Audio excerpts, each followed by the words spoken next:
Channel के कार्यक्रम Ajmer weekly में आपका स्वागत है। इस कार्यक्रम में हम आपको सप्ताह भर की मुख्य खबरों से रूबरू कराएंगे। तो आइए नजर डालते हैं सप्ताह भर की मुख्य खबरों पर। श्री अग्रवाल मारवाड़ी पंचायत धड़ी द्वारा भगवान जगन्नाथ की भव्य रथ यात्रा निकाली गई। ऋषि घाटी स्थित मंदिर से शुरू हुई रथ यात्रा शहर के प्रमुख मार्गों से होते हुए जनकपुरी गंज तक पहुंची। 800 किलो वजनी नीम की लकड़ी से बना रथ उज्जैन के कारीगरों की स्वर्ण कारीगरी से सुसज्जित था। भगवान जगन्नाथ, बलभद्र, सुभद्रा, हनुमान, गणेश, राधा कृष्ण व महादेव की प्रतिमाएं रथ में विराजित थी। जगह जगह पुष्प वर्षा, आरती और स्वागत हुआ। हजारों श्रद्धालुओं की सहभागिता से ये यात्रा आस्था, एकता और भक्ति का अद्भुत प्रतीक बनी। इस हफ्ते ठेला चालकों पर नगर निगम की बड़ी कार्यवाही देखने को मिली। निगम ने ठेला चालकों को नई चौपाटी से स्थानांतरित किया, जिसके बाद ठेला चालकों ने न्यायालय का दरवाजा खटखटाया। इसके बाद कोर्ट ने आनासागर न्यू चौपाटी के स्ट्रीट वेंडर्स को 30 जून तक हटाने पर रोक लगा दी है।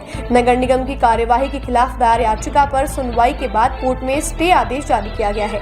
कोर्ट के फैसले से वेंडर्स में खुशी का माहौल देखा गया।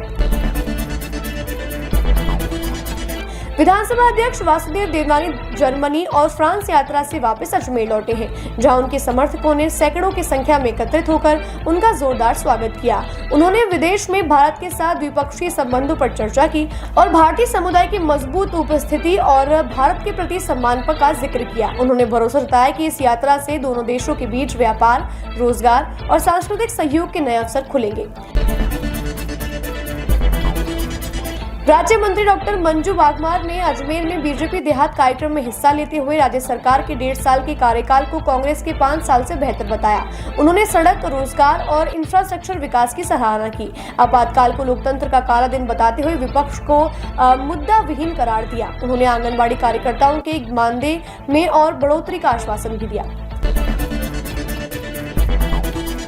अजमेर में कांग्रेस प्रदेशाध्यक्ष गोविंद सिंह डोटासरा और नेता प्रतिपक्ष टीकाराम जूली ने प्रेस वार्ता का आयोजन कर बीजेपी सरकार को लोकतंत्र विरोधी, दिशाहीन और भ्रष्टाचार में डूबी बताया। उन्होंने निकाय चुनाव टालने, एसीबी घोटाले, प्रशासनिक अराजकता और विपक्ष के अपमान को लेकर सरकार पर गंभीर आरोप लगाए। अजमेर रेंज आईजी ओम प्रकाश ने प्रेस वार्ता का आयोजन किया और बताया कि अजमेर रेंज में अपराधों में 17% की कमी दर्ज की गई है, जो पूरे राज्य में सर्वाधिक है। एनडीपीएस मामलों में 12% से ज्यादा की बढ़ोतरी हुई है।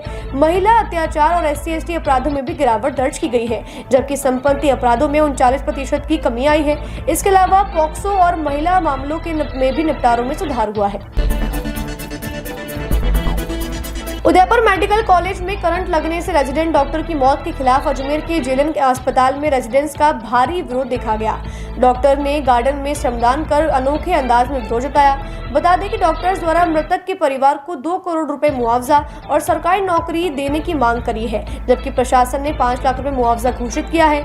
ओपीडी सेवाएं प्रभावित है। सीनियर डॉक्टर अतिरिक्त जिम्मेदारी निभा रहे हैं। कल रेजिडेंट्स ने विधानसभा अध्यक्ष देवनानी से वार्ता कर इमरजेंसी सेवाओं को बहाल किया।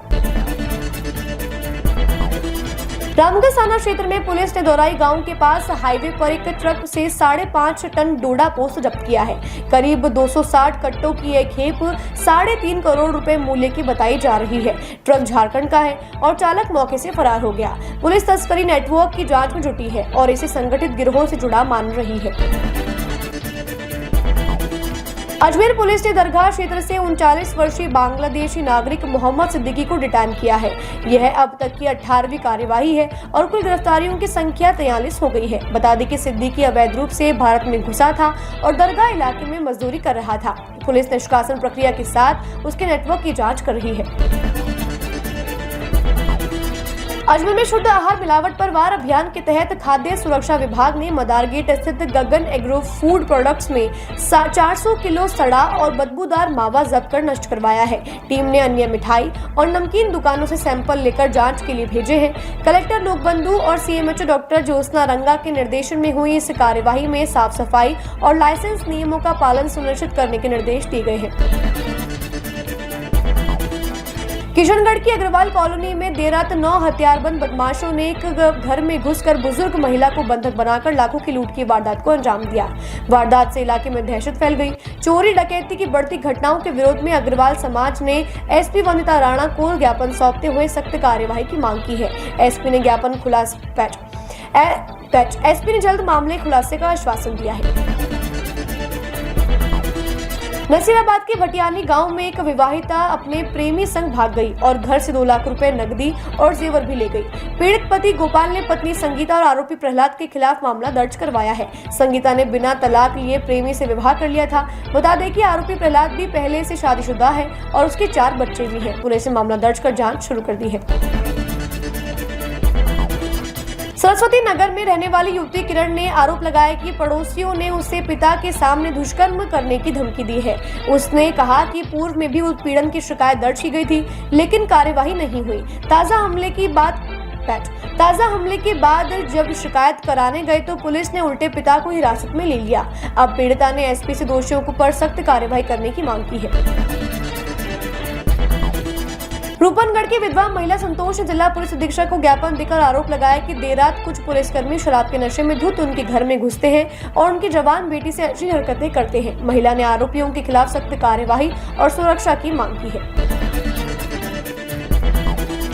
कृष्णगंज थाना पुलिस ने बेशकीमती जमीन हड़पने के लिए फर्जी दस्तावेज तैयार करने वाले गैंग का पर्दाफाश किया है। आदिल शेख की गिरफ्तारी के बाद स्टाम्प वेंडर संजय व गजेंद्र बीजावत को पकड़ा गया है। आरोपियों के पास से फर्जी सील, स्टाम्प पेपर और दस्तावेज बरामद किए हो गए हैं। पुलिस गैंग के अन्य सदस्यों की तलाश में जुटी हुई है। अलवागढ़ थाना क्षेत्र की माधव कॉलोनी में दिन दहाड़े महिला से 2 बाइक सवार बदमाशों ने चेन स्नैचिंग की वारदात को अंजाम दिया। आरोपी बिना नंबर प्लेट की स्प्लेंडर बाइक से फरार हो गए हैं। घटना सीसीटीवी में कैद हो गई है। पुलिस फुटेज के आधार पर जांच में जुटी हुई है। अजमेर स्टेशन से लापता हुई नाबालिग बच्ची को जीआरपी आरपीएफ ने नई दिल्ली स्टेशन से सुरक्षित बरामद किया है। पता चला कि परिजनों द्वारा रील बनाने से टोके जाने पर वे नाराज होकर अकेले ही दिल्ली चली गई थी। चाइल्ड वेलफेयर कमेटी की मौजूदगी में बच्ची को परिजनों को सौंपा गया।